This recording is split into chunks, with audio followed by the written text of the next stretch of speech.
Hello students, कैसे हैं आप सब। स्टूडेंट्स, हमारा टॉपिक चल रहा है hire purchase and instalment system और हमारी आज ये इस टॉपिक की सेकेंड क्लास है।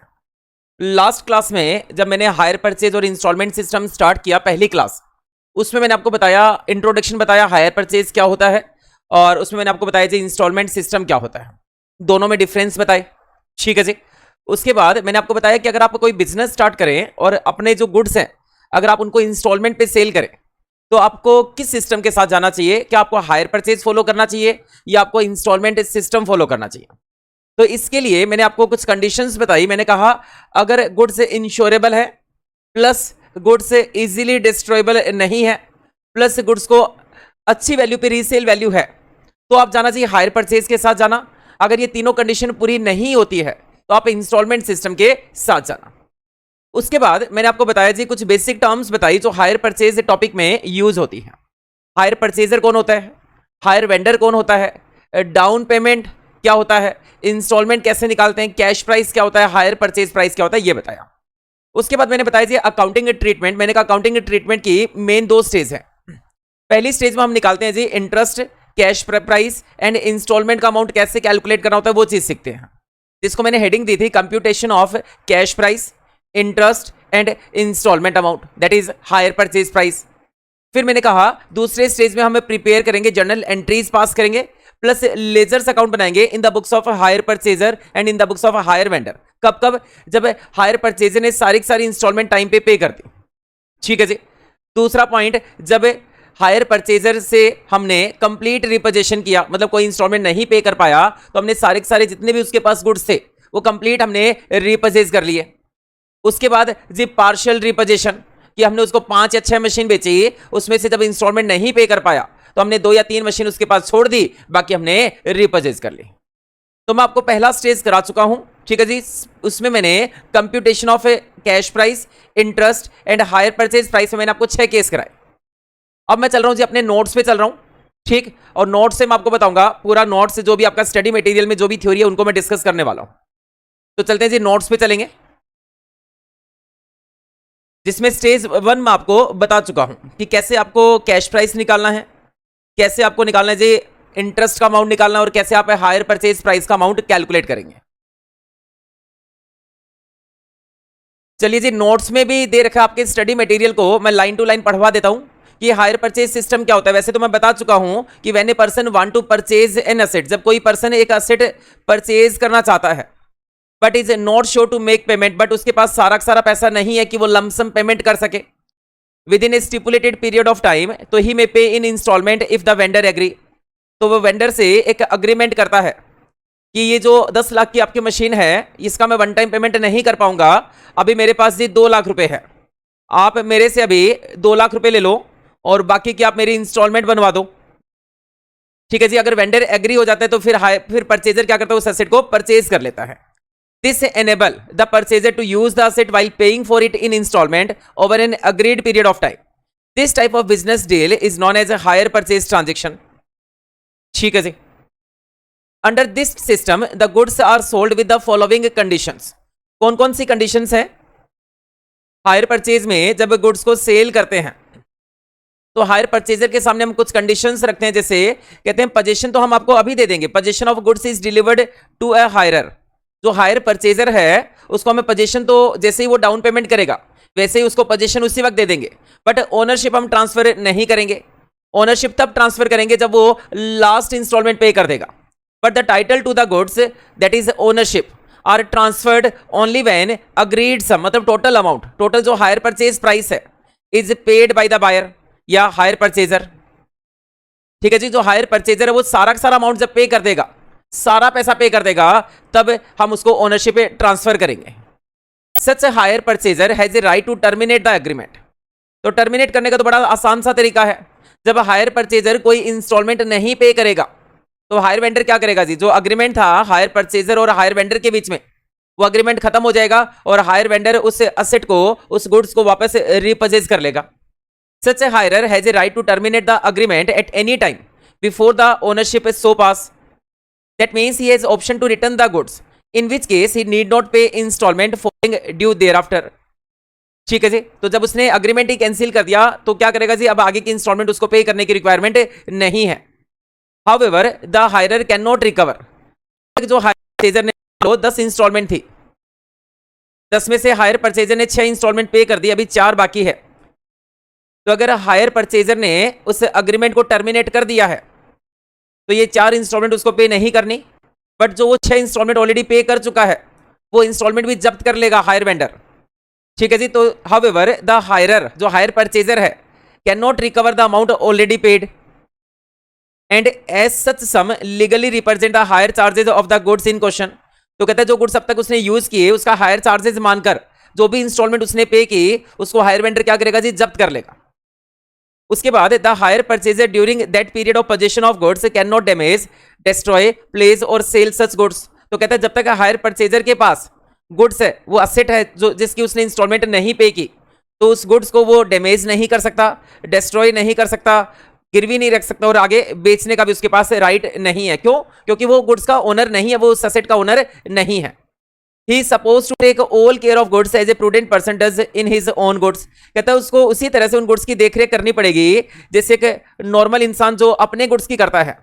ठीक है, अपने गुड्स की जैसे देखरेख की जाती है वैसे ही उसे एज ए हायर परचेजर उन गुड्स की देखरेख करनी पड़ेगी। ये तो था मैंने जो बताया हायर परचेज के बारे में बताया। अब मैं बता रहा हूं इंस्टॉलमेंट सेल के बारे में। It is not only the possession of goods. Hire instalment system में क्या होता है, केवल पोजीशन ट्रांसफर नहीं होता, इसमें क्या होता है गुड्स की ओनरशिप भी ट्रांसफर हो जाती है। और अगर हायर परचेजर कोई भी इंस्टॉलमेंट नहीं पे कर पाता, जो जिसने गुड्स इंस्टॉलमेंट पे खरीदे हैं, अगर वो कोई इंस्टॉलमेंट नहीं पे कर पाता तो गुड्स को रिपर्चेज करने का राइट नहीं है हायर वेंडर के पास। वो क्या करेगा, प्राइस के लिए केवल केस फाइल कर सकता है। तो क्या बताया थी मैंने आपको बताया in case of instalment sale it is only the possession of goods but also it is not only the possession of goods. केवल पोजीशन ही ट्रांसफर नहीं होता है but also the ownership in goods is transfer to the buyer. साथ साथ ownership भी transfer हो जाती है। कब? जैसे ही अग्रीमेंट होता है, जैसे डाउन पेमेंट की जाती है। फर्दर इन इंस्टॉलमेंट सिस्टम अगर बायर इंस्टॉलमेंट नहीं पे करता then he does not have right of seizing the goods. तो हायर वेंडर गुड्स को सीज दैट इज उनको रिपर्चेज नहीं कर सकता। ठीक है जी। उसके बाद आगे चलेंगे जी। आगे देखा है special features of hire purchase agreement, क्योंकि अपने को तो पूरा टॉपिक हायर परचेज के नाम से पढ़ना और जितने भी क्वेश्चन करने हैं वो हायर परचेज के ही क्वेश्चन करने हैं। तो कौन कौन से स्पेशल फीचर हैं? पहला है जी पोजीशन। कहने का मतलब है जैसे ही गुड्स से हायर परचेज सिस्टम पे बेचा जाता है तो हायर परचेजर को गुड्स का पोजीशन तो मिल जाता है बट गुड्स की ओनरशिप तब तक ट्रांसफर नहीं होती जब तक कि लास्ट इंस्टॉलमेंट पे नहीं कर दी जाती। The hire vendor transfer only possession of the goods to the hire purchaser immediately after the contract for hire purchase is made. Installment और हायर परचेजर क्या करता है जी, कुछ अमाउंट तो डाउन पेमेंट कर देता है, बाकी जो पेमेंट है वो इंस्टॉलमेंट में करता है। The goods is delivered by the hire vendor on the condition that a hire purchaser should pay the amount in periodical instalment. Monthly instalment हो सकती है, क्वार्टरली हो सकती है, 6 मंथली हो सकती है, ईयरली इंस्टॉलमेंट भी हो सकती है। उसके बाद down payment the hire purchaser generally makes initial payment करता है जी, जिसको बोलते हैं डाउन पेमेंट। ये कब करता है? जब अग्रीमेंट बना हायर परचेजर के बीच में और हायर वेंडर के बीच में। उसके बाद hire purchase instalment, each instalment consist partly principal का अमाउंट होता है, पार्टली इंटरेस्ट का अमाउंट होता है। उसके बाद मैंने आपको बता दिया जी ओनरशिप कब ट्रांसफर होगी। ओनरशिप तब ट्रांसफर होगी जब लास्ट इंस्टॉलमेंट पे की जाएगी। उसके बाद रिपोजीशन। मान लो हायर परचेजर किसी इंस्टॉलमेंट को पे करने में कोई फॉल्ट करता है तो हायर वेंडर के पास राइट है कि वो गुड्स को क्या करेगा, वापस से रिपर्चेज कर लेगा और आज तक जितनी भी इंस्टॉलमेंट पे की गई उनको भी क्या करेगा जी, जब्त कर लेगा। ठीक है जी। तो चलते जी अब हम डिफरेंस पढ़ेंगे। वैसे तो मैं आपको डिफरेंस पहले बता चुका हूं क्लास 1 में, लेकिन एक बार फिर से मैं आपको बता दूं कौन कौन से डिफरेंस होते हैं हायर परचेज में और इंस्टॉलमेंट सिस्टम में। तो सबसे पहला डिफरेंस देखेंगे जी अपनी स्क्रीन पे, ओनरशिप। समझ गए ना? हायर परचेज के अंदर ओनरशिप तब ट्रांसफर होती है जब लास्ट इंस्टॉलमेंट पे की जाती है, और इंस्टॉलमेंट सिस्टम के अंदर जैसे ही अग्रीमेंट होता है सेलर और परचेजर के बीच में, जैसे ही डाउन पेमेंट की जाती है वैसे ही ओनरशिप और पोजीशन दोनों चीजें ट्रांसफर हो जाती है। किसके पास? परचेजर के पास। तो कहता है हायर परचेज में ownership stipulate the time at which the ownership pass to the buyer, it usually on the payment of last instalment. तो कहते हैं जब लास्ट इंस्टॉलमेंट पे करता है ना हायर परचेजर, तब ओनरशिप ट्रांसफर होती है। किसमें? हायर परचेज में। और इंस्टॉलमेंट सेल में at the time of sale जैसे ही अग्रीमेंट हुआ तभी ओनरशिप परचेजर को ट्रांसफर हो जाती है। Default in making a payment, अगर हायर परचेज में परचेजर जो है वो अगर कोई इंस्टॉलमेंट नहीं पे करता तो जो हायर वेंडर है वो क्या करेगा जी, गुड्स को वापस से रीपरचेज करने का उसके पास राइट है, और आज तक जितनी भी इंस्टॉलमेंट पे की उसको एज ए हायर चार्जेस मानकर क्या करेगा जो उसको जब्त कर लेगा। जबकि इंस्टॉलमेंट सेल के अंदर जो हायर वेंडर है वो केवल प्राइस के लिए केस फाइल कर सकता है परचेजर के ऊपर, गुड्स को रीपरचेज करने का उसके पास कोई भी राइट नहीं है, राइट ऑफ सेल और अदरवाइज। तो हायर परचेज के अंदर तो उसके पास भैया आपके ओनरशिप ही ट्रांसफर नहीं हुई तो बेचने की तो बात ही नहीं आती, तो हायर परचेजर गुड्स को आगे बेच नहीं सकता, किसी और को ट्रांसफर नहीं कर सकता, क्योंकि जो खरीदेगा उसको लीगल पोजीशन ही नहीं मिलेगी। जबकि इंस्टॉलमेंट सेल के अंदर हम ओनरशिप ट्रांसफर कर चुके हैं, तो अब गुड्स का ओनर कौन है जी, जो परचेजर है वो गुड्स का ओनर है, तो वो सेल कर सकता है और ओनरशिप किसी और को ट्रांसफर कर सकता है। लॉस या कोई डैमेजेस होता है गुड्स को, तो कोई भी लॉस या कोई डैमेजेस होता है वो बोर्न बाय द सेलर, क्यों, अभी ओनरशिप ट्रांसफर ही नहीं हुई। ठीक, if the buyer take reasonable care, any loss instalment sale के अंदर तो ओनरशिप ट्रांसफर कर चुके हैं, तो कोई भी लॉस होगा तो वो किसका होगा जी, वो बायर बॉन्ड करेगा।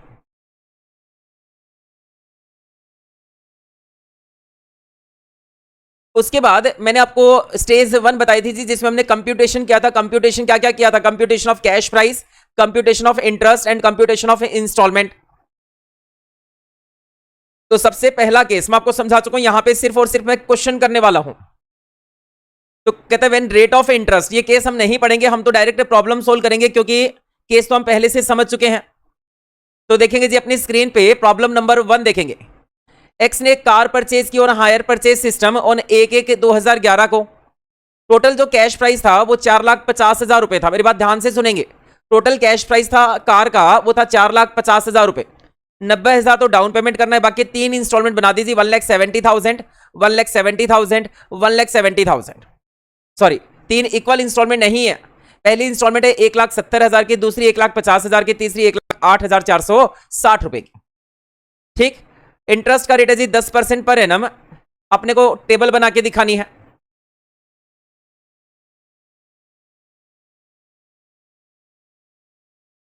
तो मैं सॉल्यूशन कर रहा हूं जी अपना प्रॉब्लम नंबर 1 का।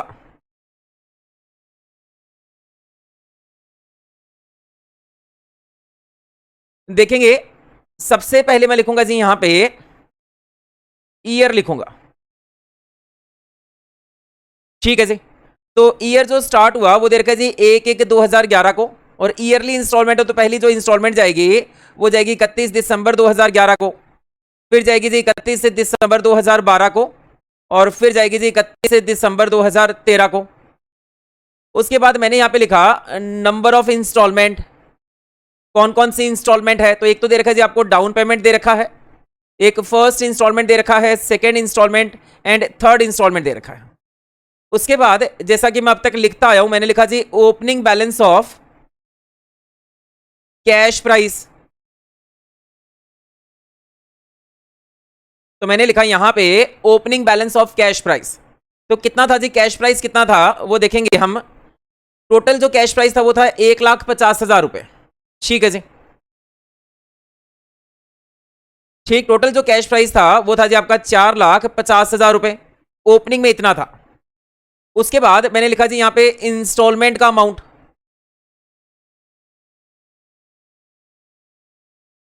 और इंस्टॉलमेंट में दे रखा आपको 90,000, तो कहते हैं डाउन पेमेंट किया। 1,70,000 रुपए की आपकी पहली इंस्टॉलमेंट हो गई, 1,50,000 रुपए की आपकी दूसरी इंस्टॉलमेंट हो गई, और 1,08,460 ये आपकी तीसरी इंस्टॉलमेंट हो गई। ठीक है जी, आप चेक भी कर सकते हैं यहां से 90,000 डाउन पेमेंट हो गया, 1,70,000 आपकी पहली इंस्टॉलमेंट, 1,50 दूसरी, और 1,08,460 तीसरी इंस्टॉलमेंट हो गई। इंटरेस्ट का रेट है जी 10%। तो यहां पे अगला कॉलम बनाया जी मैंने कैश प्राइस कि ये जो इंस्टॉलमेंट है ना इसमें कैश प्राइस का कितना अमाउंट है। तो कैश प्राइस का मतलब होता है इंस्टॉलमेंट माइनस इंटरेस्ट। तो डाउन पेमेंट में इंटरेस्ट का एलिमेंट नहीं होता, तो जितना इंस्टॉलमेंट है उतना ही क्या हो जाएगा जी, कैश प्राइस हो जाएगा। तो यहां पे लिखा मैंने इंटरेस्ट। ठीक है जी, इंटरेस्ट का एलिमेंट नहीं है डाउन पेमेंट में, तो यहां पे मैंने लिखा closing balance of cash price.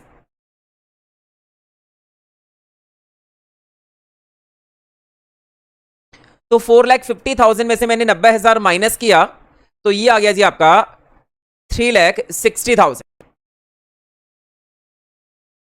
ये आ गया जी आपका 3,60,000। 3,60,000 पे रेट ऑफ इंटरेस्ट है जी आपका 10%, ये आ गया 36,000 रुपए। तो कैश प्राइस निकालूंगा। कैश प्राइस आ गया जी आपका 1,70,000 में से मैंने माइनस किया 36,000। ठीक है जी, तो ये आ गया जी 1,34,000। तो 3,60,000 में से मैंने माइनस किया 1,34,000।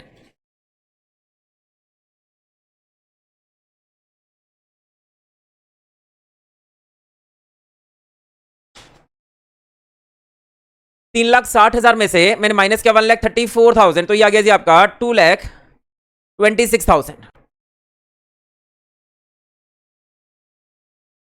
ये लिखा जी मैंने 2,26,000। ये आ गया जी ओपनिंग आउटस्टैंडिंग आ गया, इस पे मैंने इंटरेस्ट लगाया 10%, कितना 22,600 रुपए। तो 1,50,000 में से मैंने माइनस किया 22,600, तो ये आ गया जी 1,27,400। ठीक है जी, और ये इसमें से मैंने माइनस किया तो ये आ गया जी आपका, ये आ गया जी आपका 98,600। ठीक है जी, एक बार कैलकुलेटर लेके आता हूं, उससे चेक करते हैं।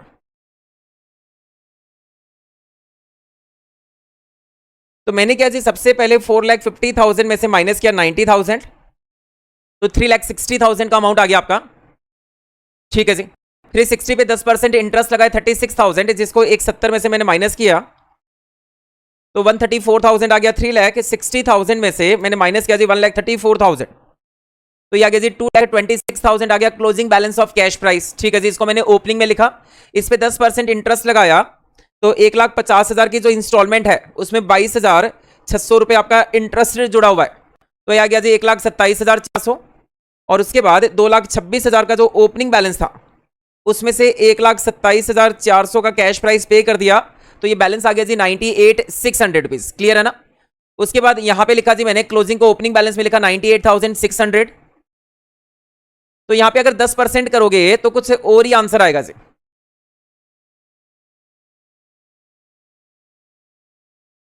ठीक है जी, और कोई आंसर नहीं आ रहा, बिल्कुल सेम आंसर आ रहा है 98,600। कई बार क्या होता है आंसर डिफरेंट आता है, तो दोनों इंस्टॉलमेंट का जो डिफरेंस होता है इंस्टॉलमेंट का और ये जो कैश प्राइस का ओपनिंग बैलेंस है उसको हम क्या करते हैं जी इंटरेस्ट कंसिडर कर लेते हैं। यहां पे तो बिल्कुल ठीक आ रहा आपका, ये आ रहा है जी आपका इंटरेस्ट आ रहा है 98,600। ठीक, तो इसमें से जब मैंने माइनस किया तो ये आ गया जी आपका 98,600 रुपीज। तो अगर आप टोटल करके देखेंगे तो मैंने आपको बताया था जी स्टार्टिंग में, मैंने कहा टोटल कैश प्राइस, तो टोटल कैश प्राइस था कितना 4,50,000, तो इसका टोटल भी करके देखेंगे तो आएगा जी 4,50,000 रुपए आएगा। ठीक, करके देख लो, चाहे 90,000 प्लस क्या जी 1,34,000 प्लस क्या हमने 1,27,400 प्लस क्या 98,600, तो ये आ गया जी 4,50,000। अब मैंने क्या जी प्लस किया इसमें इंटरेस्ट, तो इंटरेस्ट का अमाउंट दे रखा आपको 36,000 प्लस क्या 22,600 प्लस क्या जी 98,600, तो इंटरेस्ट आ गया 68,460। तो कैश प्राइस से प्लस इंटरेस्ट ये होगा आपका instalment amount, that is hire purchase price. तो मैंने प्लस किया जी इसमें 4,50,000, तो ये आ गया जी 5,18,460। आप अगर ऐसे भी टोटल करेंगे तो सेम टोटल आएगा। ठीक है जी, तो ये था प्रॉब्लम नंबर 1 का सॉल्यूशन। उसके बाद देखेंगे अपनी स्क्रीन पे, मैं चल रहा हूं जी प्रॉब्लम नंबर 2 डिस्कस करूं।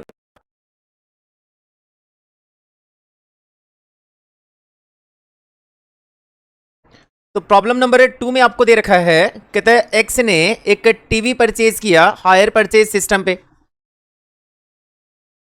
As per the term he is required to pay ₹3,000 down payment, 3,000 तो जी डाउन पेमेंट किया, और 4,000 eight the end of first year, 3,000 eight the end of second year and 5,000 eight the end of third year पे किया। ठीक है जी, interest का rate है 12% पर एनम। अपने को निकालना है जी, क्वेश्चन में आपको देख के पता लगा होगा कि क्वेश्चन में आपको टोटल कैश प्राइस से नहीं दे रखा। तो पहले मैं निकालूंगा जी टोटल कैश प्राइस निकालूंगा टीवी का, एंड इंटरेस्ट पेड भी बताऊंगा विद ईच इंस्टॉलमेंट। ठीक है जी, करना स्टार्ट करेंगे इस क्वेश्चन को। बड़ा ही आसान आसान क्वेश्चन है, क्योंकि पहले भी मैं 6 केस आपको बता चुका हूं और 6 के 6 केस मैंने आपको विद एग्जांपल समझाए। तो मैं कर रहा हूं जी आपके सामने प्रॉब्लम नंबर 2 का सॉल्यूशन कर रहा हूं। तो यहां पे सॉल्यूशन कर रहा हूं जी आपके सामने प्रॉब्लम नंबर 2 का। ठीक है जी, बिल्कुल वैसे ही टेबल बनानी है, टेबल में कोई भी आपको चेंजेस नहीं करने हैं। तो सबसे पहले लिखा जी मैंने यहां पे ईयर लिखा, वैसे ही लिखा जी मैंने 0 ईयर, 1, 2 एंड 3 ईयर। ठीक है जी, उसके बाद यहां पे लिखा जी मैंने इंस्टॉलमेंट का अमाउंट, सॉरी इंस्टॉलमेंट नंबर लिख रहा हूं। तो 0 ईयर में हमने पेमेंट किया जी down payment, at the end of first year पहली इंस्टॉलमेंट पे की, दूसरी इंस्टॉलमेंट और तीसरी इंस्टॉलमेंट पे की। उसके बाद मैं आ गया जी यहां पे मैंने लिखा opening balance of cash price, और opening balance of cash price इस क्वेश्चन में मुझे नहीं पता, यही तो निकालना है मुझे। ठीक है जी, उसके बाद आगे चले हम और यहां पे लिखा मैंने इंस्टॉलमेंट का अमाउंट, और क्वेश्चन में है ना आपको इंस्टॉलमेंट का अमाउंट दे रखा है। क्वेश्चन में कहता है आपको डाउन पेमेंट करना है जी 3,000 रुपए, ध्यान से सुनेंगे। डाउन पेमेंट करना है 3,000 रुपए, 4,000 फर्स्ट इंस्टॉलमेंट, 3,000 सेकेंड और 5,000 थर्ड इंस्टॉलमेंट। तो ये लिखा मैंने यहां पे 3,000 डाउन पेमेंट, 4,000 आ गया जी आपका फर्स्ट इंस्टॉलमेंट, 3,000 आ गया सेकेंड इंस्टॉलमेंट एंड 5,000 आ गया आपका थर्ड इंस्टॉलमेंट। उसके बाद मैं लिखूंगा जी यहां पे कैश प्राइस, कि ये जो इंस्टॉलमेंट अमाउंट है इसमें से मैं इंटरेस्ट माइनस कर दूंगा, तो मेरा अमाउंट आ जाएगा जी कैश प्राइस का अमाउंट आ जाएगा। उसके बाद यहां पे मैं लिखूंगा इंटरेस्ट, और इसका बहुत बड़ा रोल है इस क्वेश्चन में। इंटरेस्ट का रेट है जी 12% पर एनम है, और यहां पे लिखूंगा मैं closing balance of cash price.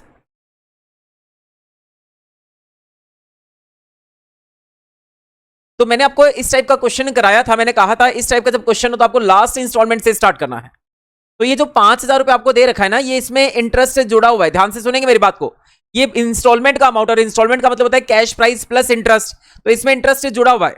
कहने का मतलब ये जो 5,000 रुपए का अमाउंट है, ठीक, ये 112 पे है।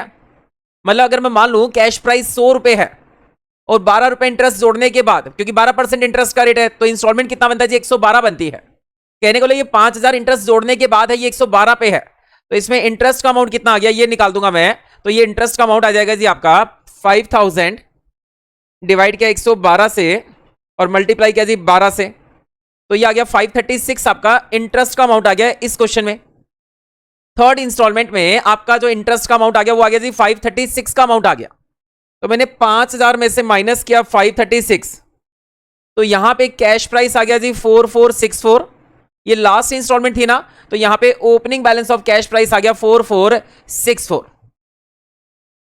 ठीक है जी, तो ये यहां का थर्ड का ओपनिंग, सेकंड का हो गया जी क्लोजिंग बैलेंस, मैंने लिखा 4,464।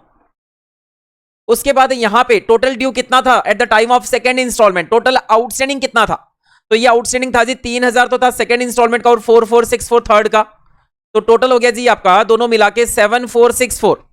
ध्यान से सुनेंगे, टोटल हो गया 7,464, और ये जो 7,464 है ये इंटरेस्ट जोड़ने के बाद है, ये 112 पे है, तो मैंने इसमें इंटरेस्ट का अमाउंट अलग कर देना है। तो मैंने क्या जी 7,464 डिवाइड किया 112 से और मल्टीप्लाई किया जी 12 से, तो ये आ गया आपका इंटरेस्ट का अमाउंट आ गया जी 800 रुपए आ गया। ठीक है जी, इंटरेस्ट का अमाउंट आ गया आपका 800 रुपए, इंटरेस्ट का अमाउंट आ गया, तो कैश प्राइस आ गया इसमें 2,200 रुपए। तो कैश प्राइस का ओपनिंग बैलेंस कितना आ गया जी 4,464 प्लस क्या 2,200, तो यहां पे आपका opening balance of cash price आ गया 6,664, और सेकंड का ओपनिंग फर्स्ट का आ गया जी क्लोजिंग बैलेंस आ गया, ये आ गया 6,664। अब at the time of first instalment total जो आउटस्टैंडिंग था वो था जी 10,664 रुपए, क्योंकि मैंने जोड़ दिया फर्स्ट इंस्टॉलमेंट का अमाउंट और ये closing balance of cash price, तो टोटल आउटस्टैंडिंग हो गया 10,664 रुपए। ठीक है जी, वैसे ही क्या मैंने इंटू 12 अपॉन में 112, तो 10,664 में डिवाइड किया जी 112 से और मल्टीप्लाई किया 12 से, तो इंटरेस्ट का अमाउंट आ गया जी 1,142 आ गया। 4,000 में से मैं माइनस करूंगा 1,142, तो कैश प्राइस आ गया जी आपका 2858। तो ओपनिंग बैलेंस कितना आ गया, अभी क्लोजिंग में था 6664, ठीक है जी, उसमें प्लस क्या 2858, तो ये आ गया जी 9522 आ गया। तो यहां पे ये क्लोजिंग आ गया जी आपका 9522। इंटरेस्ट एलिमेंट होता नहीं है, तो जितना इंस्टॉलमेंट है उतना ही कैश प्राइस। तो ये आ गया जी आपका 12,522 रुपए आ गया। तो ये था आपका प्रॉब्लम नंबर 2 का सॉल्यूशन। इसको आप समझेंगे और इसको नोट करेंगे।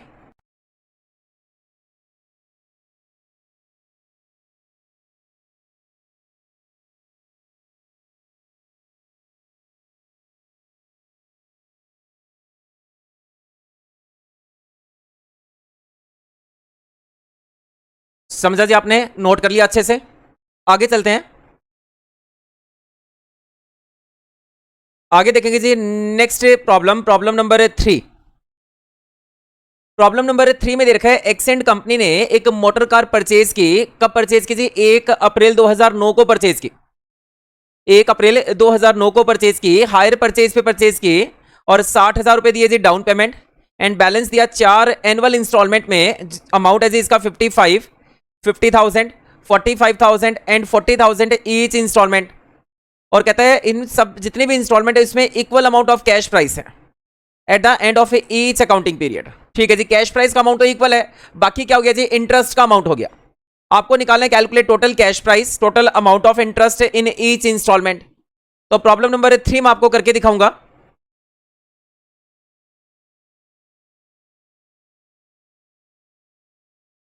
तो मैं सॉल्यूशन कर रहा हूं जी आपकी स्क्रीन पे प्रॉब्लम नंबर 3 का।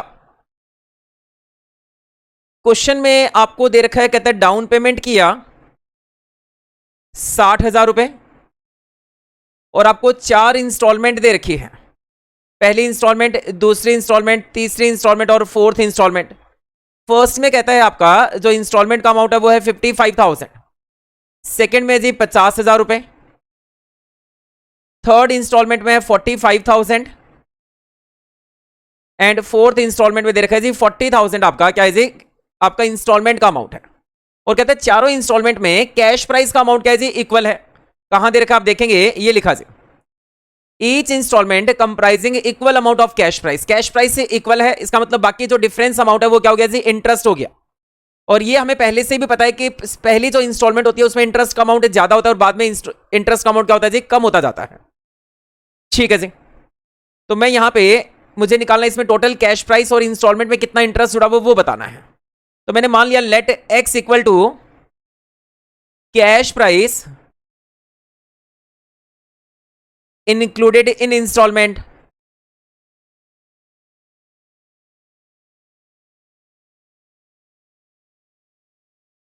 एंड आई मैं मान रहा हूं जी I equal to interest amount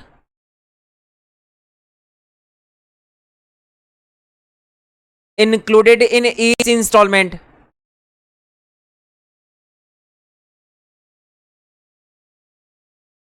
तो मुझे पता है कि फर्स्ट इंस्टॉलमेंट में इंटरेस्ट का एलिमेंट ज्यादा है, सेकंड में उससे कम है, थर्ड में उससे कम है, फोर्थ में उससे कम है।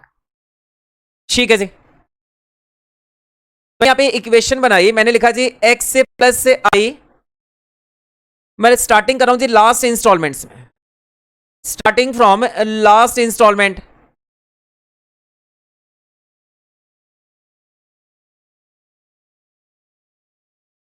ठीक है जी, तो x प्लस से आई इक्वल टू 40,000।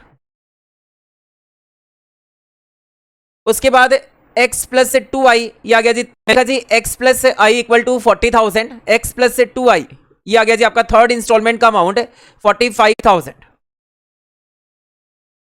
उसके बाद मैंने लिखा जी x प्लस से 3i इक्वल टू, ये आ गया जी आपका 50,000 रुपए, और x प्लस से 4i, ये आ गया जी आपका फर्स्ट इंस्टॉलमेंट का अमाउंट 55,000। ये मैंने आपका इक्वेशन बना दी, equation 1, 2, equation number 3 and equation number 4। तो जब आपने सेकंड इक्वेशन में से फर्स्ट इक्वेशन को माइनस किया, आप कैसे भी कर लो, किसी भी इक्वेशन से किसी को भी माइनस कर दो। मैं माइनस कर रहा हूं जी, सेकंड इक्वेशन से फर्स्ट को माइनस कर रहा हूं, तो मेरा i इक्वल टू आ गया, सब्सट्रैक्टिंग फर्स्ट इक्वेशन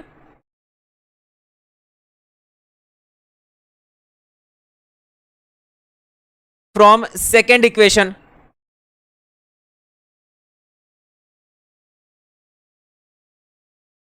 तो जब मैंने माइनस किया तो मेरा आ गया जी आई इक्वल टू, ये आ गया 5,000 रुपए आ गया।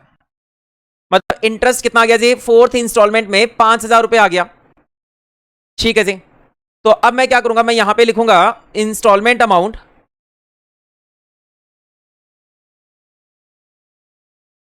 यहां पे लिखूंगा जी इंटरेस्ट अमाउंट, और यहां लिखूंगा कैश प्राइस।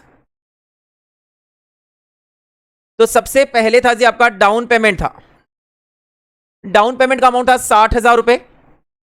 डाउन पेमेंट में इंटरेस्ट का एलिमेंट नहीं होता, तो ये आ गया जी आपका कैश प्राइस कितना आ गया, 60,000 रुपए आ गया।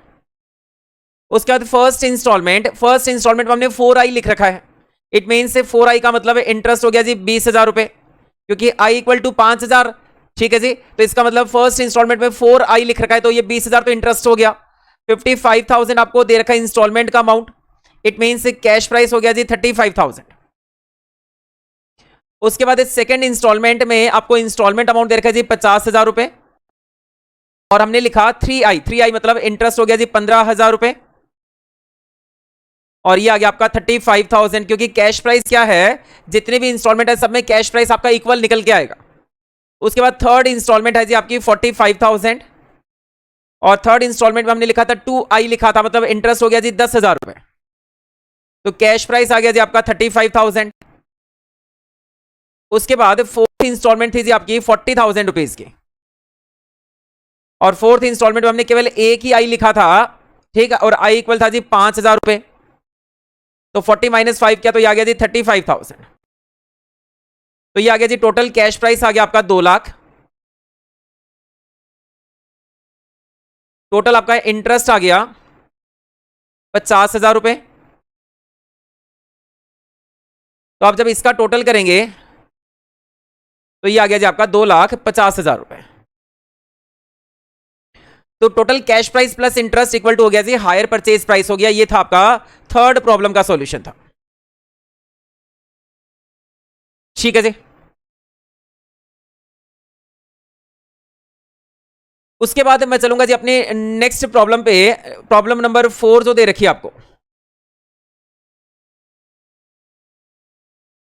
और एनवीटी टेबल वाली जो प्रॉब्लम है ये मैं आपको पहले भी समझा चुका हूं। ये सेम क्वेश्चन है मैं आपको करवा चुका हूं क्लास 1 में, ये क्वेश्चन मैं आपके सामने ऑलरेडी डिस्कस कर चुका हूं। उसके बाद आगे हम स्टार्ट करेंगे जी अकाउंटिंग ट्रीटमेंट। कहने का मतलब आ गया जी अपने स्टेज नंबर 2 स्टार्ट करने वाला हूं। तो पहले इसमें मैं आपको सारी सारी एंट्रीज समझाऊंगा, फिर हम क्वेश्चन करना स्टार्ट करेंगे। तो मैंने स्टार्ट किया जी आपके सामने स्टेज 2 स्टार्ट किया,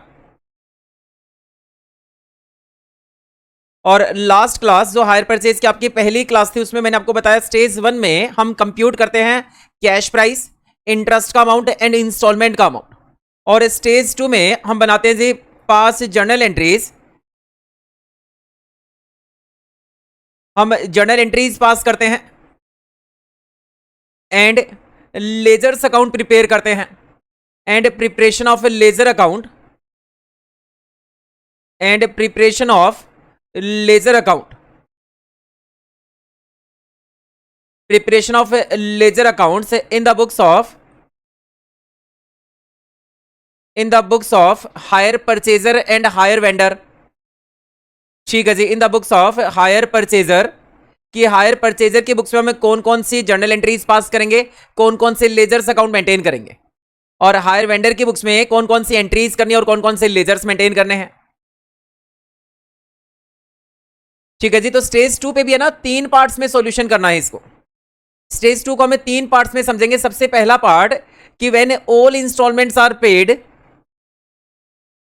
when all instalments are paid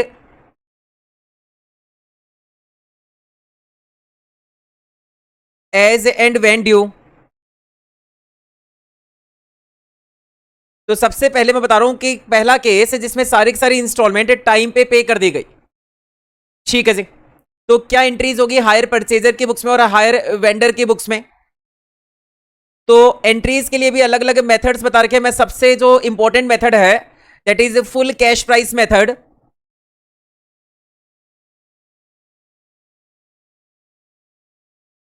या इसको बोलते हैं जी सेल्स मेथड भी बोलते हैं।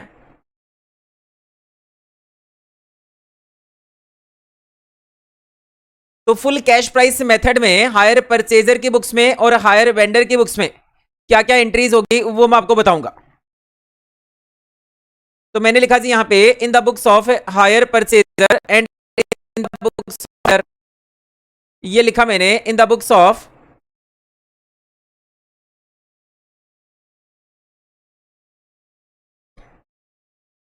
हायर परचेजर एंड इसी के साथ साथ मैं एंट्रीज करूंगा यहां पे in the books of hire vendor.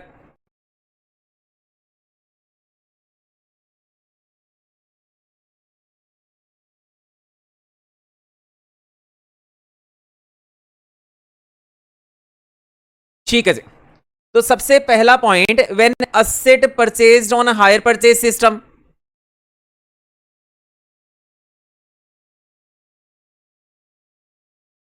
Purchased on hire purchase system, कहते हैं जब हायर परचेजर ने हायर परचेज सिस्टम पे असेट परचेज की तो हायर परचेजर की बुक्स में क्या एंट्री होगी, तो ये एंट्री करेगा asset on hire purchase account debit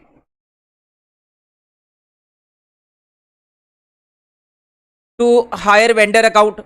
और ये मान के चलते हैं कि ये जो एंट्रीज है ये करते हैं जी at the beginning of the year, at the beginning of first year.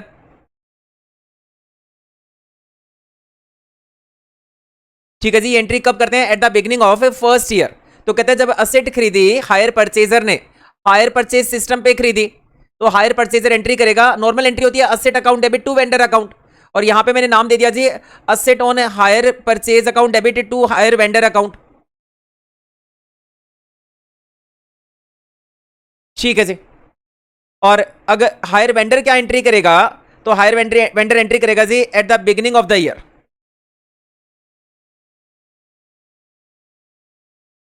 तो परचेजर के लिए असेट है बट वेंडर के लिए वो क्या है जी, गुड्स है।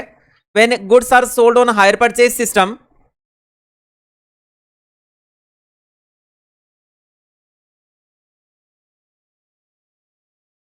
तो हायर वेंडर एंट्री करेगा हायर परचेजर अकाउंट डेबिट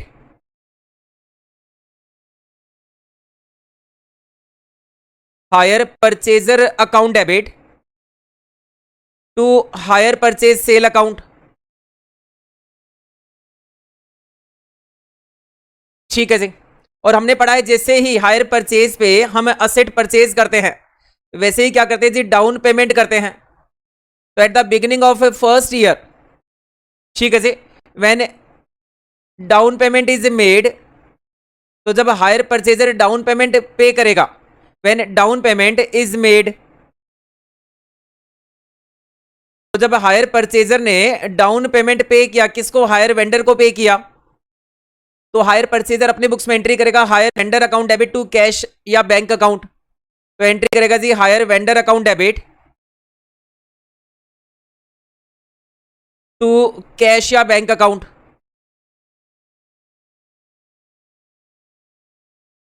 उसके बाद हायर परचेजर तो पेमेंट करेगा और हायर वेंडर क्या करेगा, रिसीव करेगा। तो मैं लिखूंगा जी when down payment is received,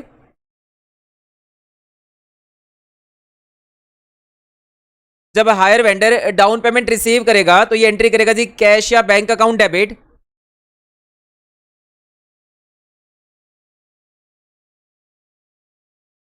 to hire purchaser account. तो जो ये मैंने दो एंट्री लिखी है ना, ये एंट्री होती है जी at the beginning of first year होती है। उसके बाद ये दोनों एंट्री नहीं होती। आप इंस्टॉलमेंट चाहे 4 साल पे करो 5 साल पे करो, ये दो एंट्री होती है at the beginning of first year होती है। उसके बाद जो एंट्रीज होती है, अब जो मैं एंट्रीज करने वाला हूं वो एंट्री होगी जी at the end of first year and subsequent year, at the end of first year and subsequent year, ये दोनों पे अप्लीकेबल है ये पॉइंट। ठीक है जी, at the end of first year के एंड में कौन कौन सी एंट्री होगी, और अगर 3 इंस्टॉलमेंट है तो सेकंड ईयर भी होगी एंट्रीज और थर्ड ईयर भी एंट्रीज होगी। तो तीसरी एंट्री कहते हैं जब इंस्टॉलमेंट का अमाउंट आप ड्यू करते हैं, when installment amount is due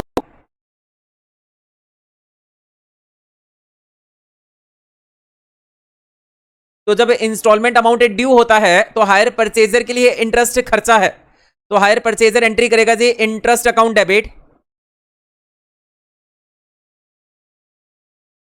to hire vendor account.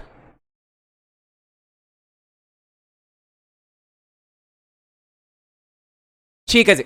और सेम पॉइंट यहां पे जब हायर वेंडर इंस्टॉलमेंट ड्यू करेगा तो हायर वेंडर के लिए इंटरेस्ट इनकम है, तो वो एंट्री करेगा जी हायर परचेजर अकाउंट डेबिट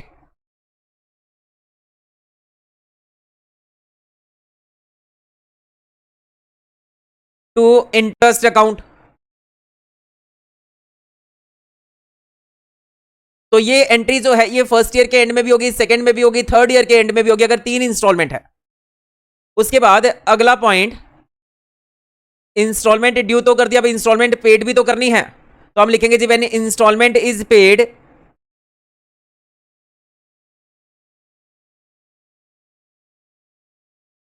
तो हायर परचेजर क्या एंट्री करेगा, हायर परचेजर एंट्री करेगा जी इंस्टॉलमेंट पेड करने की हायर वेंडर अकाउंट डेबिट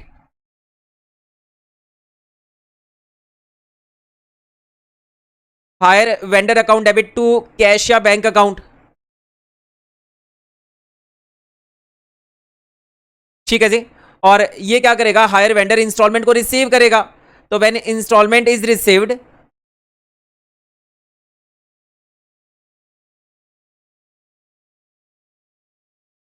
तो जब हायर वेंडर इंस्टॉलमेंट रिसीव करेगा तो एंट्री करेगा जी कैश या बैंक अकाउंट डेबिट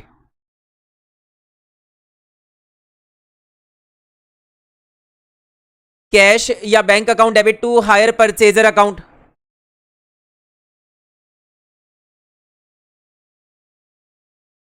उसके बाद अब हायर परचेज क्या करेगा जी, असेट के ऊपर डेप्रीशिएशन चार्ज करेगा।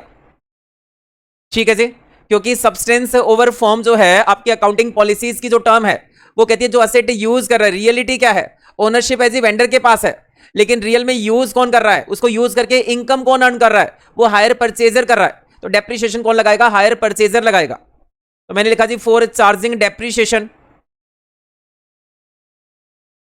तो जब डेप्रीशिएशन चार्ज करेंगे तो एंट्री जाएगी जी depreciation account debit to asset on hire purchase account. और इसकी बुक्स में डेप्रीशिएशन की कोई भी एंट्री नहीं होगी। उसके बाद बात करें जी जो नॉमिनल अकाउंट है उनको क्लोज भी तो करना है। ठीक है जी, तो फॉर मैं कर रहा हूं जी क्लोजिंग एंट्री कर रहा हूं,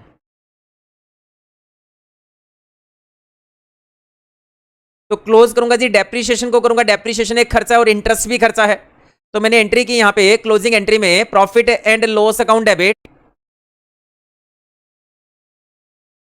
to depreciation account and to interest account. ठीक है जी, और यहां पे क्लोजिंग एंट्री क्या हो जाएगी जी, ये फिफ्थ पॉइंट है, क्योंकि यहां पे फिफ्थ तो कोई एंट्री नहीं हुई, तो यहां पे जो क्लोजिंग एंट्री होगी हायर वेंडर को केवल और केवल इंटरेस्ट को क्लोज करना, इंटरेस्ट इनकम है, तो इनकम क्लोज होती है जी interest account debit to profit and loss account. ठीक है जी। उसके बाद अगर मैं बात करूं कि हायर परचेजर की बुक्स में अगर नेसेसरी अकाउंट्स बनाने हैं, कौन कौन से लेजर अकाउंट बनते हैं, कौन कौन से लेजर अकाउंट बनाते हैं जी in the books of hire purchaser. Hire purchaser की बुक्स में एक तो हम बनाएंगे जी हायर वेंडर का अकाउंट,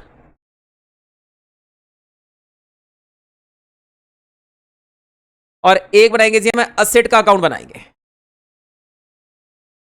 उसके अलावा आप बनाने को डेप्रीशिएशन भी बना सकते हैं, आप इंटरेस्ट अकाउंट भी बना सकते हैं, लेकिन जो मेन अकाउंट है वो दो ही अकाउंट है, एक है जी हायर वेंडर का अकाउंट और एक असेट का अकाउंट। और अगर हायर वेंडर की बुक्स की बात करें तो हायर वेंडर की बुक्स में जो लेजर अकाउंट बनते हैं वो मेन अकाउंट है जी आपका हायर परचेजर का अकाउंट।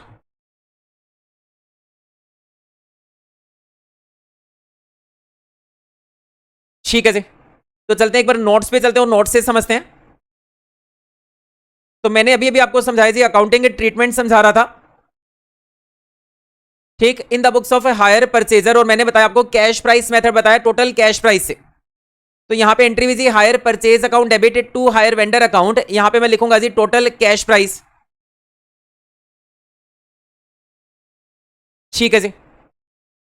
ये एंट्री करूंगा टोटल कैश प्राइस से करूंगा। उसके बाद डाउन पेमेंट किया जी मैंने, ये आपका फुल कैश प्राइस मेथड है, या आप इसको सेल्स मेथड भी बोल सकते हैं।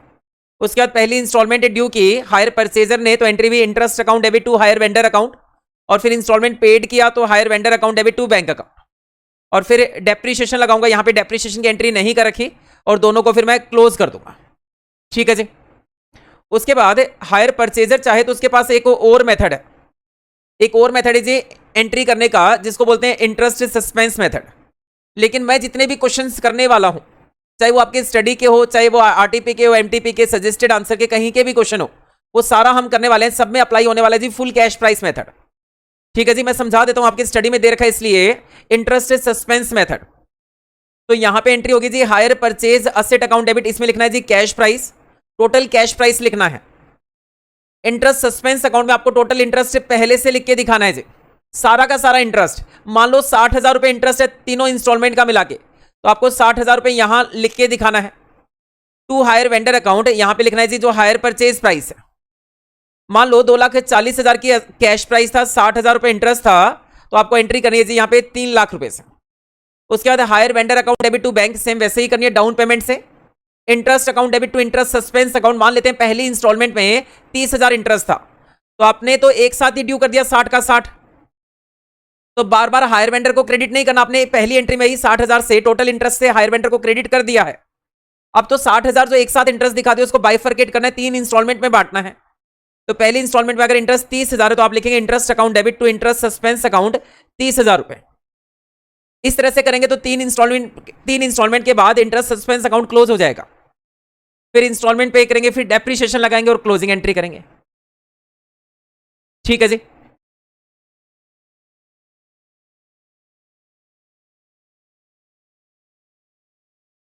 इसके बाद देखेंगे जी अपनी स्क्रीन पे प्रॉब्लम नंबर 5।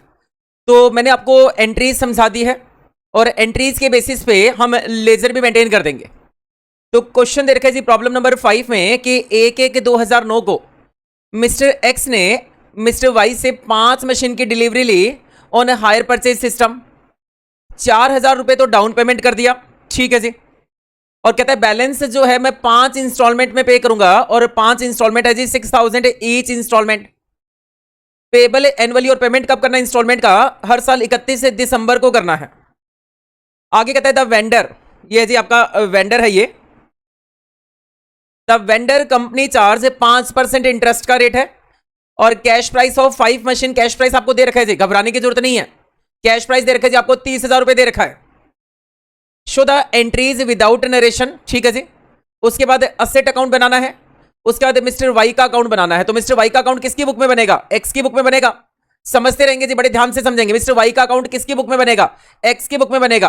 तो मैं बनाऊंगा जी in the books of X, मैं एंट्रीज करूंगा, असेट का अकाउंट बनाऊंगा, हायर वेंडर का अकाउंट बनाऊंगा, ठीक, फॉर 5 ईयर्स। और डेप्रीशिएशन है जी 20% लगाना है स्ट्रेट लाइन मेथड से।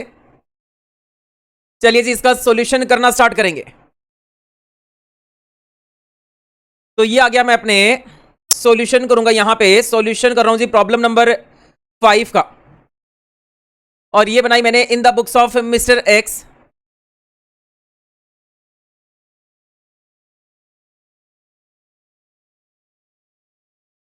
मिस्टर एक्स की बुक्स में सबसे पहले मैं करने वाला हूं जी जर्नल एंट्रीज करने वाला हूं।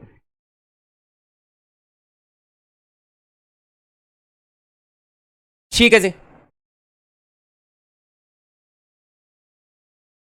तो ये हो गया जी डेट का कॉलम हो गया, ये हो गया पर्टिकुलर्स का, ये एलएफ का कॉलम हो गया, और ये हो गया जी आपका अमाउंट का कॉलम हो गया।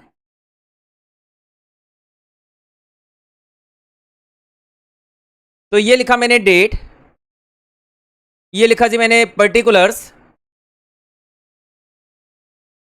LF, debit amount and credit amount.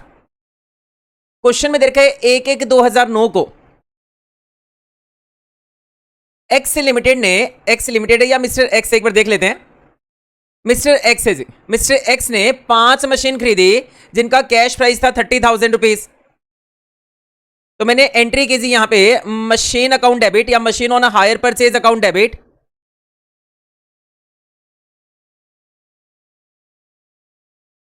To hire vendor account, और हायर वेंडर का नाम है जी टू मिस्टर वाई, और 5 मशीन खरीदी और 5 मशीन का कैश प्राइस आपको क्वेश्चन में गिवन है। उसके बाद सेम डेट पे डाउन पेमेंट भी हुआ। तो मैंने आपको लिखवाया था ना, eight the beginning of first year 2 entries करते हैं। पहली एंट्री असेट को खरीदने की, दूसरी एंट्री थी डाउन पेमेंट करने की। डाउन पेमेंट की एंट्री हुई mister Y debit to cash या बैंक अकाउंट,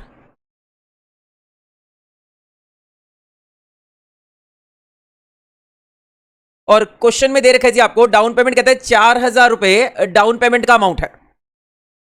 तो ये लिखा मैंने यहां पे 4,000 एंड 4,000।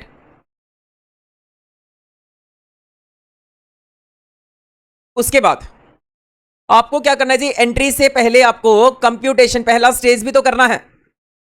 तो चलो जी पहला स्टेज बना लेते हैं। यहां पे वर्किंग नोट में आपको इंटरेस्ट भी निकाल के दिखाना है।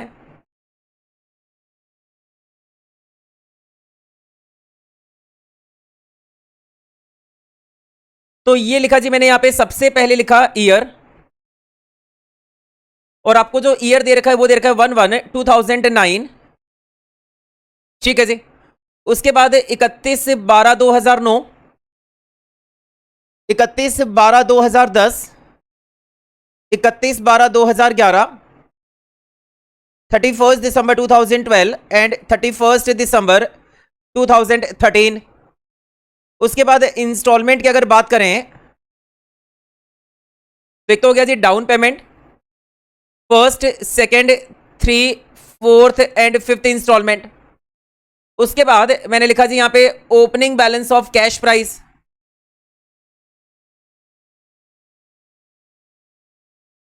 तो कैश प्राइस था आपका 30,000 का कैश प्राइस था। ठीक है जी, बाकी मैं ओपनिंग लिखूंगा जैसे जैसे मैं क्वेश्चन करूंगा। उसके बाद मैंने लिखा जी यहां पे इंस्टॉलमेंट का अमाउंट। क्वेश्चन में देखा 4,000 रुपए तो डाउन पेमेंट है। उसके बाद 5 इंस्टॉलमेंट है जी आपकी 6,000, 6,000, 6,000, 6,000 एंड 6,000। उसके बाद मैं लिखूंगा जी यहां पे कैश प्राइस। तो डाउन पेमेंट में इंटरेस्ट का एलिमेंट नहीं होता, तो जितना इंस्टॉलमेंट दे रखा है उतना ही हो जाएगा जी आपका कैश प्राइस। उसके बाद इंटरेस्ट लिखूंगा। तो डाउन पेमेंट में इंटरेस्ट का एलिमेंट नहीं होता। उसके बाद लिखा जी मैंने closing balance of cash price.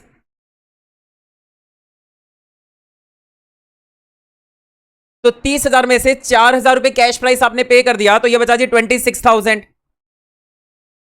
यहां ओपनिंग में आया 26,000, 5% इंटरेस्ट का रेट है, तो 26,000 का 5% हो गया 1,300 रुपीज। तो 6,000 में से मैंने माइनस किया तो कैश प्राइस आ गया जी मेरा 4,700, और ये माइनस करके मैंने लिखा 21,300 रुपीज। तो ये ओपनिंग आ गया जी 21,300 रुपीज। अब इसके ऊपर मैं 5% कैलकुलेट करूंगा, तो ये इंटरेस्ट आ गया जी मेरा 1065। तो 6,000 में से मैंने माइनस किया तो यह जी 4935। तो 21,300 में से मैंने माइनस किया जी 4935, तो ये आ गया जी आपका 16,365। तो ये लिखा जी मैंने 16,365। इसके ऊपर भी 5% लगेगा, तो इंटरेस्ट आया जी आपका 818। मैं राउंड ऑफ कर रहा हूं, पैसों को मैं नहीं ले रहा हूं। तो 6,000 में से मैंने माइनस किया 818, तो आपका कैश प्राइस आ गया जी 5182। ठीक है जी। तो 16,365 माइनस किया 5182, तो ये आ गया जी आपका closing balance of cash price आ गया 11,183। ये लिखा जी मैंने 11,183। अब इसके ऊपर 5% इंटरेस्ट लगाऊंगा, तो ये जी मेरा 559 इंटरेस्ट आ गया। तो 6,000 में से माइनस किया 559, तो ये आ गया जी 5441। ठीक है जी। और 11,183 में से मैंने कैश प्राइस माइनस किया 5441, तो यह जी 5742। ये क्लोजिंग बैलेंस आ गया। उसके बाद यहां पे लिखा जी मैंने 5742।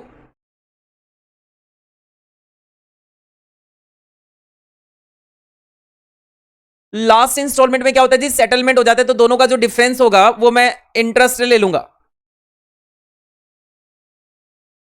तो ये डिफरेंस आ गया जी आपका 6000 में से मैंने माइनस किया 5742, तो ये आ गया जी आपका इंटरेस्ट का अमाउंट 258। तो जब आपने इसका टोटल करेंगे, जब आप कैश प्राइस का टोटल करेंगे, करके देख लेना, ये आएगा जी आपका 30,000 रुपए। जब आपका इसका टोटल करेंगे तो ये आएगा जी आपका 4,000 रुपए। तो कैश प्राइस प्लस इंटरेस्ट करके जब आप हायर परचेज प्राइस का टोटल करेंगे तो ये आएगा जी आपका 34,000 रुपीज आएगा। ठीक है जी, तो ये मैंने आपके सामने टेबल भी बना दी है। अब आ जाओ जी, वापस आ जाते हैं एंट्रीज पे। तो मैं कर रहा था जी at the beginning of first year, दो एंट्री होती है, वो दोनों की दोनों एंट्री मैंने कर दी है। Entry viz machine on hire purchase account debit, 5 machine खरीदी 30,000 कैश प्राइस। तो पहली एंट्री कीजिए मैंने कैश प्राइस से और फिर डाउन पेमेंट कर दिया। उसके बाद eight the end of first year 31 दिसंबर 2009 को ये मैंने इंस्टॉलमेंट ड्यू की, तो मैंने एंट्री की interest account debit to hire vendor account, और हायर वेंडर का नाम है जी टू मिस्टर वाई। और पहली जो इंस्टॉलमेंट है उसमें इंटरेस्ट का अमाउंट आप देख सकते हैं टेबल से 1,300 रुपए दे रखा है। ठीक है जी, तो मैंने इंस्टॉलमेंट ड्यू कर दी। उसके बाद अब मैं इंस्टॉलमेंट को पेड करूंगा, तो सेम डेट पे मैंने लिखा जी mister Y's account debit to cash, या बैंक लिख सकते हैं आप। तो इंस्टॉलमेंट का अमाउंट था जी फर्स्ट इंस्टॉलमेंट का 6,000 रुपीज। उसके बाद अगली एंट्री, अब क्या करना है जी, आपको आपको डेप्रिसिएशन चार्ज करना है। इंस्टॉलमेंट आपने ड्यू की, इंस्टॉलमेंट आपने पेड कर दी, तो अगली एंट्री आती है जी डेप्रिसिएशन चार्ज करने की। तो एंट्री की हमने depreciation account debit to machines account, और क्वेश्चन में दे रखा है कि आपको डेप्रिसिएशन लगाना है जी 20% स्ट्रेट लाइन मेथड से लगाना है, और डेप्रिसिएशन हमेशा जो लगता है वो कैश प्राइस पे लगता है। तो 30,000 की मशीन है, 30,000 कैश प्राइस हो गया, और उसका लगाना है जी 20% लगाना है स्ट्रेट लाइन मेथड से। तो हर साल जो अमाउंट रहेगा डेप्रिसिएशन का वो रहेगा जी 6,000 रुपए। उसके बाद फर्स्ट ईयर के एंड में मैं करूंगा क्लोजिंग एंट्री। तो closing entry viz profit and loss account debit to depreciation account,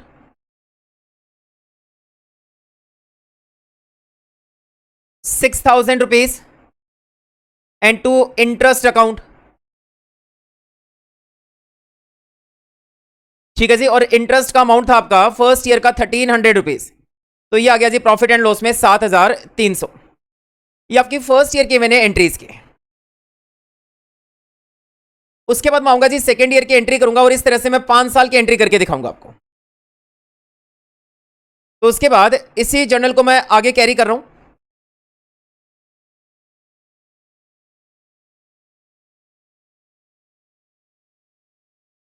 इसके बाद अगला साल एंड हुआ 31/12/2010 को, मैंने फिर से इंस्टॉलमेंट ड्यू की, मैंने एंट्री लिखी थी इंटरेस्ट अकाउंट डेबिट,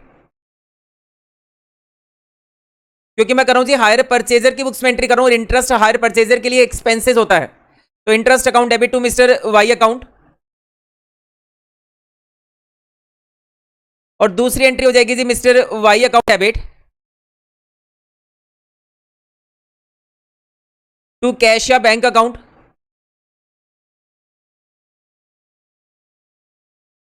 उसके बाद अगली एंट्री करूंगा मैं डेप्रिसिएशन अकाउंट डेबिट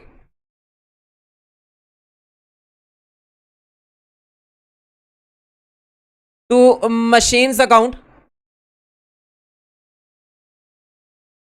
और लास्ट एंट्री करूंगा जी मैं इसमें profit and loss account debit to interest account and to depreciation account.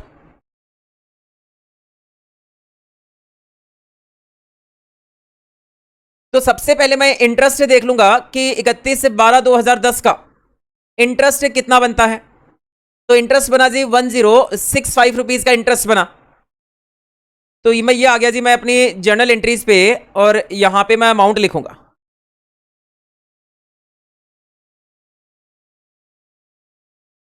तो ये लिखा जी मैंने इंटरेस्ट का अमाउंट 1065 एंड 1065। उसके बाद इंस्टॉलमेंट जो पे की उसका अमाउंट तो अपने को पता है कितना है जी, 6000 की इंस्टॉलमेंट है। उसका डेप्रीशिएशन लगाया वो भी 20% स्ट्रेट लाइन से है, तो वो भी आ गया जी 6000 रुपीज। उसके बाद क्लोजिंग एंट्री करूंगा तो इंटरेस्ट में अमाउंट लिखूंगा जी 1065 और डेप्रीशिएशन में लिखूंगा 6000 रुपीज। ठीक है जी, तो प्रॉफिट एंड लॉस में आ जाएगा ये आपका 7065 रुपीज। तो इसी टाइप से मैं एंट्री करता रहूंगा जी। 2010 में की मैंने, 11 में, 12 में और 13 तक सेम एंट्रीज करूंगा। एंट्रीज में सेम करता रहूंगा, बस अमाउंट चेंज होता रहेगा। ठीक है जी, तो बाकी 2 साल की एंट्रीज आपको मैं समझा दूं, बिल्कुल सेम एंट्रीज होगी जी। ये चारों की चारों एंट्रीज 2011 में होगी, 2012 में होगी, 2013 में होगी। इंटरेस्ट का अमाउंट आप टेबल से देखेंगे। दूसरी एंट्री बिल्कुल सेम रहेगी क्योंकि इंस्टॉलमेंट का अमाउंट कितना है जी 6000। तीसरी एंट्री भी सेम रहेगी, सेम 6000 से एंट्री आएगी। और फोर्थ एंट्री में डेप्रीशिएशन तो सेम रहेगा, बस इंटरेस्ट का अमाउंट चेंज होता रहेगा। और इंटरेस्ट आप कहां से लेंगे, ये रही जी टेबल है, आप इंटरेस्ट का अमाउंट इस टेबल से लेंगे। ठीक है जी, तो मैंने 2 साल की आपको एंट्री करके दिखा दिया। अब बाकी जो 3 साल है वो एंट्रीज आप होमवर्क में ट्राई करेंगे। उसके बाद क्वेश्चन की रिक्वायरमेंट है आपको एक्स की बुक्स में। एक तो बनाने जी मशीन का अकाउंट बना के दिखाना है। तो मैंने बनाया जी, एक बनाया मशीन का अकाउंट।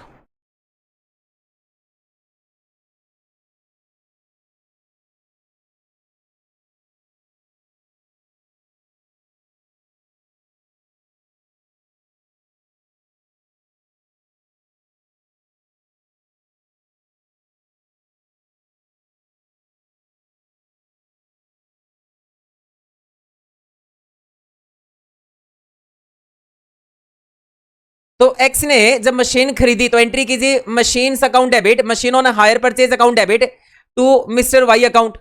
मशीन खरीदी थी 1/1/2009 को, तो इसने एंट्री की टू मिस्टर वाई अकाउंट। और इसका कैश प्राइस था जी 30,000 रुपए। और डेप्रीशिएशन लगाने 20% स्ट्रेट लाइन, वो 5 साल तक लगेगा। तो 31/12/2009 को ये लिखा जी मैंने बाई डेप्रीशिएशन 6000 और ये लिखा जी मैंने बाई बैलेंस सीडी 24,000।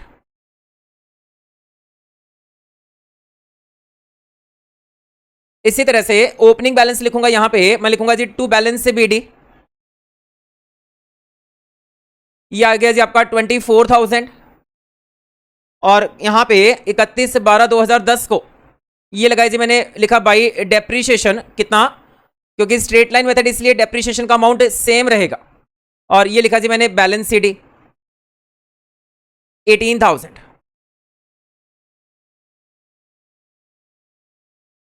उसके बाद 1/1/2011 को ये लिखा जी मैंने टू बैलेंस से बीडी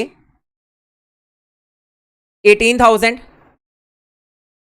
ये लगाया, फिर से मैंने डेप्रीशिएशन लगाई 31/12/2011 को, ये लिखा जी मैंने बाई डेप्रीशिएशन 6,000। और यहां पे लिखा जी मैंने बाई बैलेंस सीडी 12,000।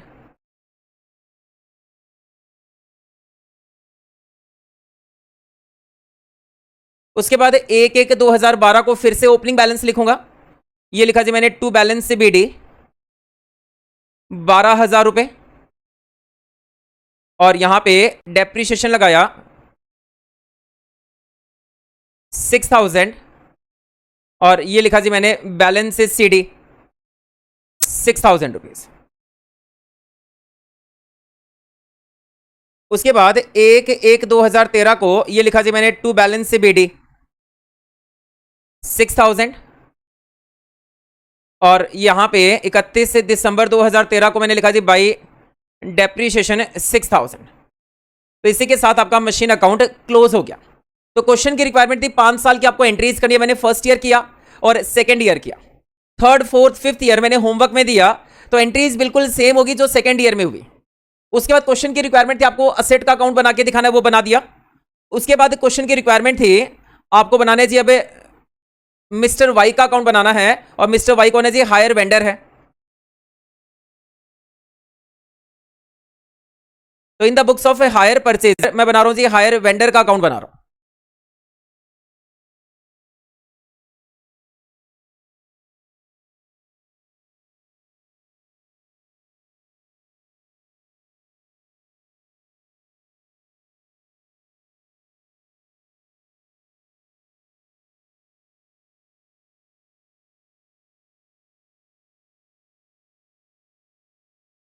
तो सबसे पहले 1/1/2009 को हमने मशीन खरीदी, तो एंट्री भी machine account debit to hire vendor account, तो मैंने लिखा जी बाई मशीन्स अकाउंट,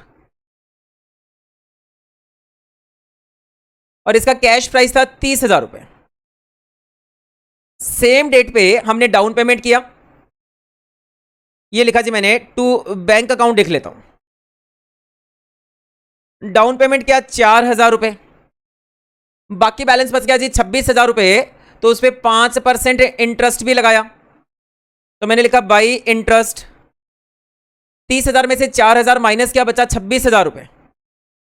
26,000 पे मैंने लगाई जी 5%, ये आ गया 1,300 रुपए, और मैंने पहली इंस्टॉलमेंट पे कर दी 31 दिसंबर 2009 को, ये लिखा जी मैंने टू बैंक अकाउंट। पहली इंस्टॉलमेंट पे की 6,000 रुपए, और उसके बाद यहां पे आ गया जी बैलेंस सीडी। टोटल क्या इस साइड का टोटल आया जी 31,300 माइनस क्या 10,000, तो ये आ गया जी बैलेंस सीडी 21,300।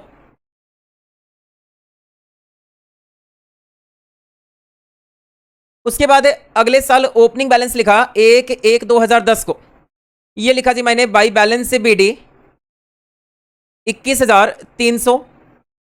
फिर इंटरेस्ट लगाऊंगा, इंस्टॉलमेंट ड्यू करूंगा सेकेंड ईयर, तो मैंने लिखा जी 31 दिसंबर 2010 में बाई इंटरेस्ट, तो 21,300 का मैंने किया जी 5% किया, जो आया मेरा 1065, और इस दिन मैंने इंस्टॉलमेंट पे की 31 दिसंबर 2010 को, मैंने लिखा जी टू कैश, टू बैंक लिखा है ना, तो टू बैंक की लिखूंगा टू बैंक अकाउंट, ये आ गया जी 6,000, और बाकी के लिए मैंने लिखा जी टू बैलेंस सीडी। टोटल करूंगा इस साइड का, तो 21,300 प्लस किया जी 1065, तो ये आ गया 22,365, और इसमें से माइनस किया जी 6,000 रुपए, तो बैलेंस सीडी आ गया 16,365, और यहां पे ये टोटल मैं इक्वल कर दूंगा 22,365। उसके बाद मैं ओपनिंग बैलेंस लिखूंगा और यही प्रोसेस करता रहूंगा 5 साल तक। 2 साल तो कर चुका हूं, अभी 3 साल और करना है, तो ये लिखा जी मैंने 1/1/2011 को बाई बैलेंस से बीडी,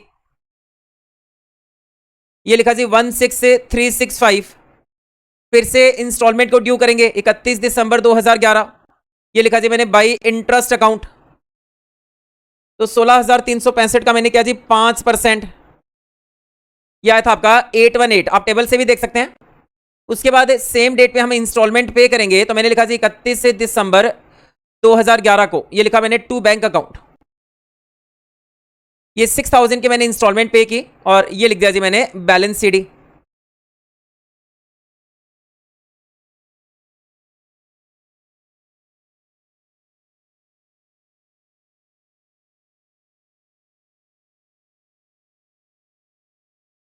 तो टोटल क्या क्रेडिट साइड का 16,365 प्लस क्या जी 818, तो ये आया 17,183, माइनस क्या जी इसमें से 6,000 रुपीज, तो ये आ गया आपका 11,183। ओपनिंग में बैलेंस लिखा 1/1/2012 को, ये लिखा जी बाई बैलेंस बीडी, कितना आया था जी बैलेंस, बैलेंस आया था 11,183, यहां पे टोटल कुछ और आएगा, टोटल आएगा आपका 17,183। ओपनिंग बैलेंस लिखा है 1/1/2012 को 11,183, ठीक है जी। इंस्टॉलमेंट ड्यू कर देंगे बाई इंटरेस्ट, तो इंटरेस्ट लगाई जी 5%, ये आया 559। फिर से इंस्टॉलमेंट पे करेंगे, बड़ा ही आसान सा क्वेश्चन लग रहा होगा आपको, तो फिर से ये 4th इंस्टॉलमेंट मैंने पे की जी, मैंने लिखा टू बैंक अकाउंट, और इंस्टॉलमेंट का अमाउंट है 6,000 रुपीज। और ये लिखा मैंने टू बैलेंस CD।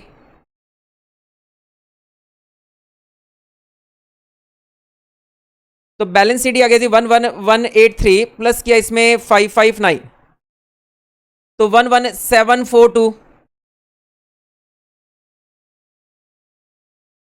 तो बैलेंस CD आ गया जी 5742 का बैलेंस CD आ गया।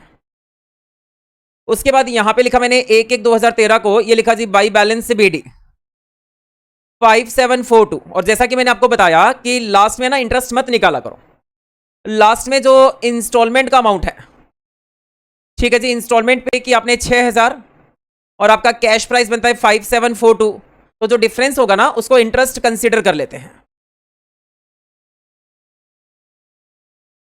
ये आ गया जी आपका 258 रुपीज का इंटरेस्ट आ गया, और ये टोटल मैंने इक्वल कर दिया 6000 एंड 6000 रुपए।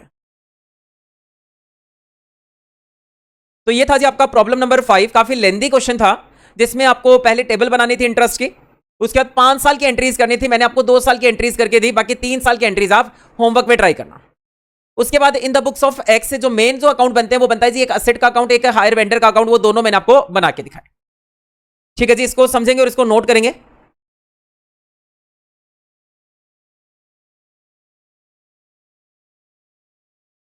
तो आज की क्लास में मैंने आपके सामने नोट से थ्योरी पढ़ाई जी, उसके बाद प्रॉब्लम नंबर 1 to 5 भी डिस्कस किया, और आज की क्लास में मैंने आपको जर्नल एंट्री समझा दी है कि in the books of hire purchaser और in the books of hire vendor कौन कौन सी जर्नल एंट्रीज करते हैं।